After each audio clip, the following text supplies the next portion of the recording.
Hello friends, আগেই সরিটা বলে নিচ্ছি, কেননা সরস্বতী পুজোর এটা ভিডিও তো ছাড়তে 2-3 দিন লেট হয়ে গেল, তার জন্য এক্সট্রিমলি সরি। তো আমরা সরস্বতী পুজোর দিন বেরিয়েছিলাম ইকো পার্ক যাবো বলে। দেখো যাচ্ছিলাম আমরা, তো আমরা জানি না যে ইকো পার্কটা সেদিন বন্ধ থাকে। অনেক দিন আগে গেছিলাম, তখন জানতাম, কিন্তু ভুলে গেছিলাম জাস্ট।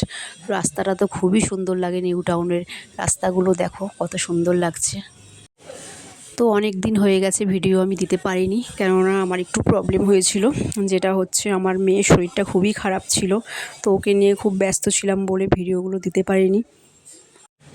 তো এখনও একটু সুস্থ আছে, ভালো আছে, তোমাদের সকলের ভালোবাসা, সকলের আশীর্বাদে। তো তাই সরস্বতী পুজোর দিনটা ভালো লেগেছে, ওকে নিয়ে বেরিয়েছিলাম।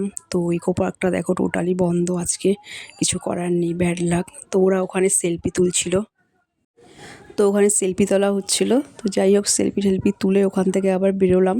হ্যাঁ, তার আগে আরেকটা কথা ছিল, খুব জোর খিদে পেয়ে গেছিলো। তো একটা হোটেলে ঢুকেছিলাম খেতে, তার আগে খেয়েছিলাম একটু, দুপুরের খাওয়াটা খেয়েছিলাম ওখানে। সবাই টিকিট কাউন্টারের সামনে এসে ঘুরে ঘুরে ফিরে যাচ্ছে। এই দেখো ওরাও আসছে বাইকে করেও, হাত ছাড়তে গিয়ে আবার পড়ে যাচ্ছিল। যাই হোক, ঠিক আছে। তো মজা এমনি করেছি আমরা, খুবই মজা করেছি। এখানকার রাস্তাগুলো খুবই সুন্দর লাগে দেখতে, মানে দারুণ লাগে সত্যি কথা বলতে। রাস্তাগুলো এতটা সুন্দর, এতটা পরিষ্কার থাকে। তো আমরা ছোটোখাটো সায়েন্স সিটি চলে এসেছি। দেখো ক্যাফেটা কত সুন্দর।